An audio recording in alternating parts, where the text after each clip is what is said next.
Why sometimes the more we love someone, the more they drift away from us. It's almost like the heart plays tricks. The moment we confess our feelings, the magic fades. What if I told you, according to Carl Jung, there's a hidden reason deep in our psyche, a pattern that silently pushes the people we love the most away from us? The truth behind this strange emotional paradox might surprise you, and it's something that most people never realize until it's too late. You'll understand it fully only if you stay with me till the end. Before we continue, don't forget to subscribe to my channel, SYC Soul, and hit the bell icon so you never miss upcoming videos.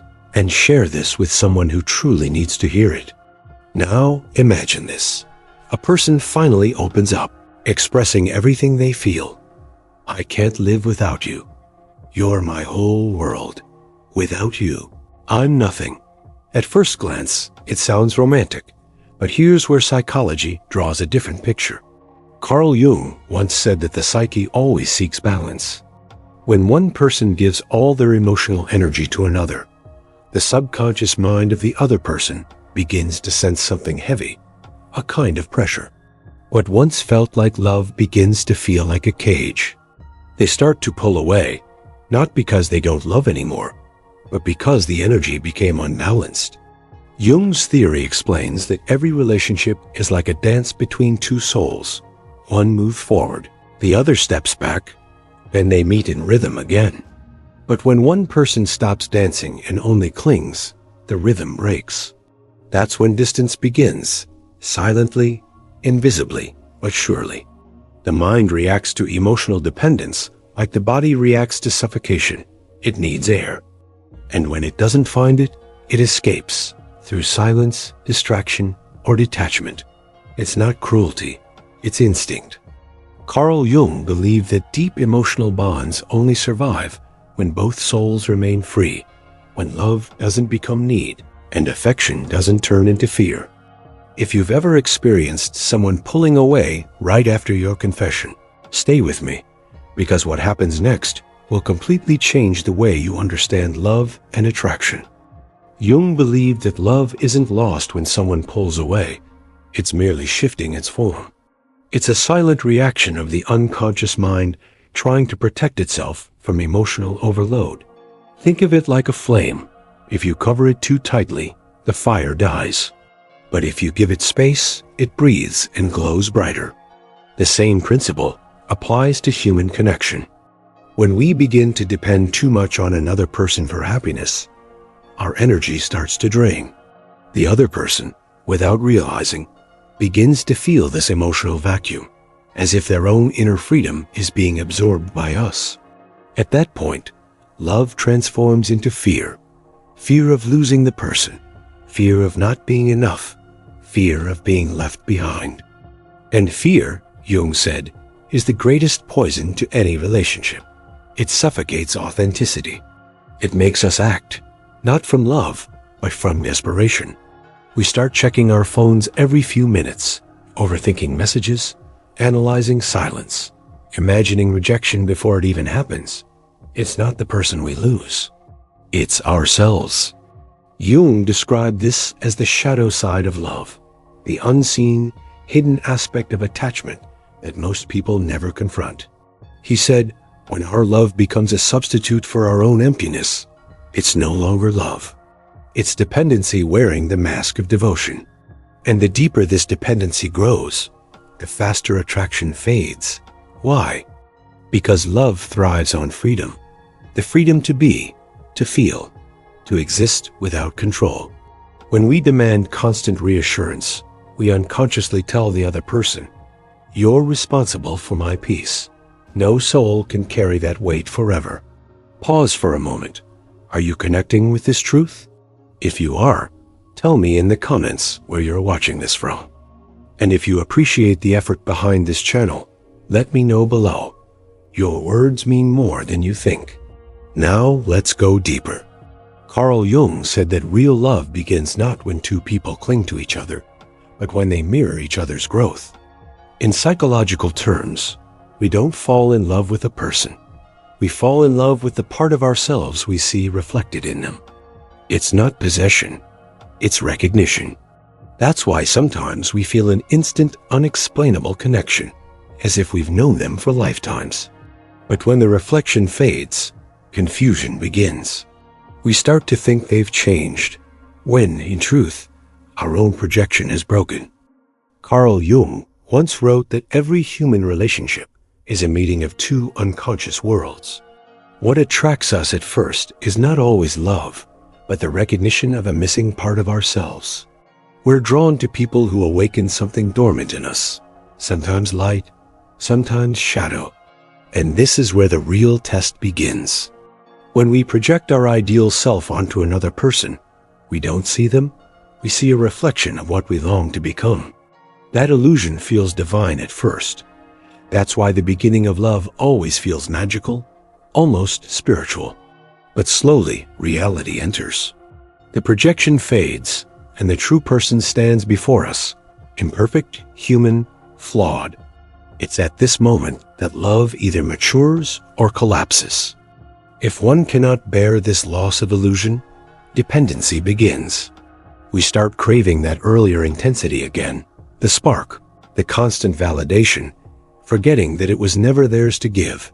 It was always ours to feel.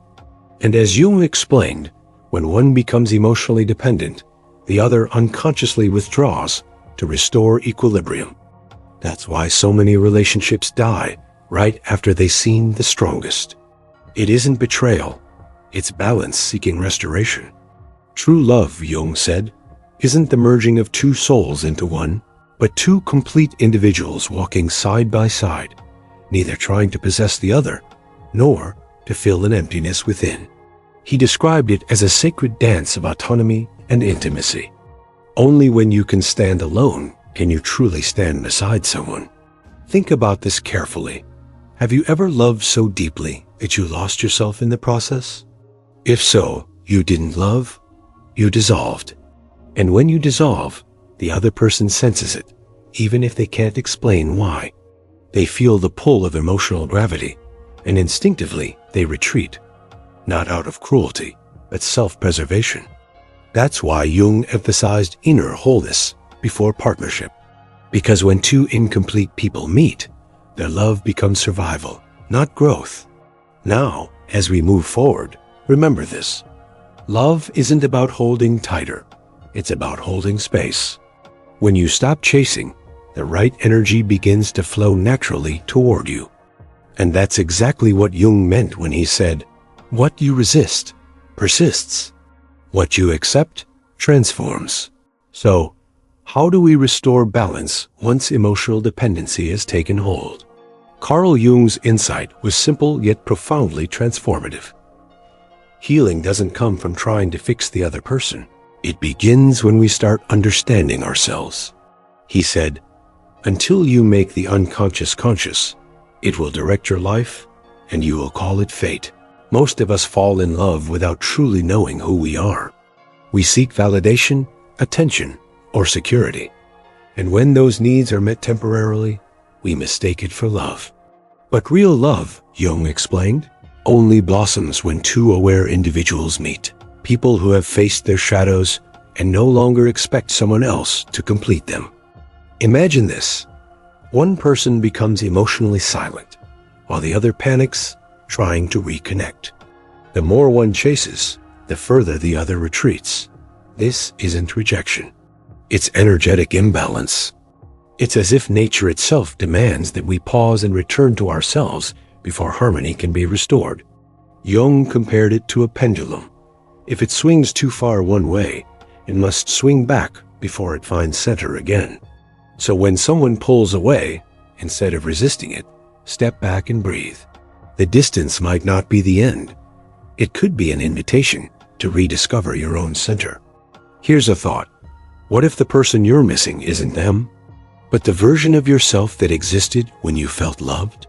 This realization is the beginning of inner transformation. Because when you heal that wound within, you no longer cling. You connect. And in that connection, love finds space to return, naturally, without demand. Carl Jung's teaching was never about detachment from people. It was about attachment to your inner truth. When you become whole within, your relationships reflect that wholeness. You stop begging for love, you begin radiating it. That's when attraction reignites, effortlessly, because the same energy that once pushed people away now draws them closer. So if you've ever asked yourself, why do people lose interest when I care too much? The answer lies in balance. Love is not meant to fill emptiness. It's meant to overflow from completeness. And once you understand that, your presence itself becomes magnetic, calm, confident, and deeply alive.